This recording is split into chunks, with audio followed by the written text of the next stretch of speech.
সরস্বতী পুজো উপলক্ষে আজকের দিনের পারফিউম হলো মসচিনো টয় বয় ইডিপি।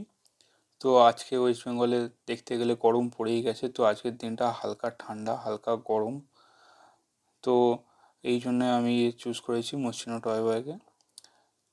এটি প্রথমে স্প্রে করার সাথে সাথে আমরা কিছু ফ্লোরাল স্পাইসি নোট পাবেন, তার সাথে ব্যাকগ্রাউন্ডে হালকা লেবুর গন্ধ।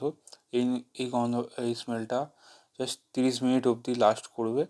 তারপর এটা থেকে হালকা মানে পারফিউমের স্মেল আস্তে আস্তে চেঞ্জ হতে হতে তারপর একটা ফ্লোরাল নোটের দিকে যাবে, যেটা পুরোই গোলাপের স্মেল।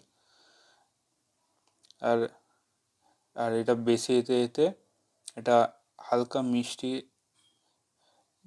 তোমার চন্দন আর অ্যাম্বার রেজিনের হালকা গন্ধেরটা পরিবর্তিত হয়। পারফিউমটা 6 থেকে 8 ঘন্টা খুব ভালোভাবেই লাস্ট করে।